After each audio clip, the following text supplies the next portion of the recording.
Hi, my name is Mark, and for my creative piece, I'll be investigating Langton's Ant. So for a quick video overview, I'll describe what Langton's Ant is, how it's Turing complete, and then how adding multiple colors makes the ant very cool.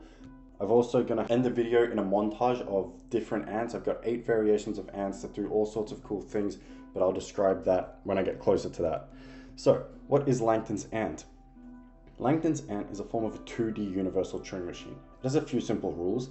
The ant takes in the color of the square it is currently on as input, and then it will make 2 decisions: what the next color of this specific square should be, and which direction the ant will turn. After the ant has changed the color of the square and turned, it will then move 1 step forward in the new direction that it is facing. And that's it. This is called one iteration, and this ant just repeats this indefinitely. So the most basic form of the ant uses 2 colors, which are generally black and white. The ant will turn right on a white square and left on a black square, and then flip the color of the square. So a white square will become black and a black square will become white. With these very simple rules, the ant is able to display some complex behavior. For the first few hundred moves, the ant creates simple patterns which quickly devolve into chaos.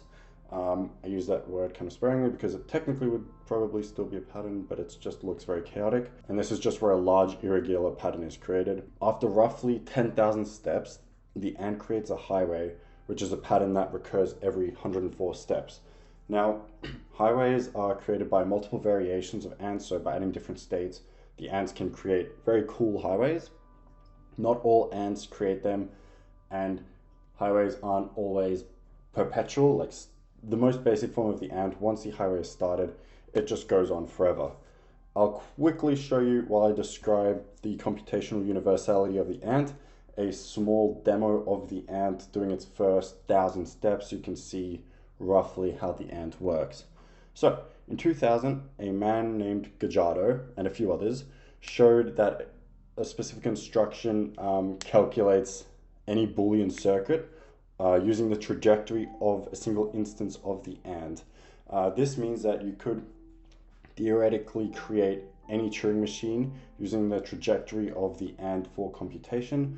I don't think it would be very practical to create a Turing machine using Langton's Ant, but it can be done nonetheless. Now, I mentioned before that you can add multiple colors to Langton's Ant, and I'll describe that now.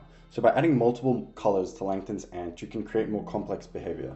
I have 8 different examples that I want to show you, including the original, but I stop them generally after they've created a highway or after their general growth pattern is very clear to you. But for a quick explanation, the naming scheme used for the ants is an arbitrary combination of R's and L's, where R means right and L means left. The color changes and direction changes are in a cyclic fashion. So an ant, for example, would be called right, left, and it would start on white. So a white square would turn right and change it to black. Black would then be the next left, so it'd be right would be white, left would be black. Let's say then the next right is green, and the final left is blue. So white would change to black, black would change to green, green changes to blue, and blue changes to white. So it's a cyclic pattern that the ant can follow, and these are how these emergent behaviors occur. So now, without further ado, I would like to show you my short montage. I won't be talking at all through it, so you can just enjoy the simulations. I'll put some nice music on in the background and enjoy.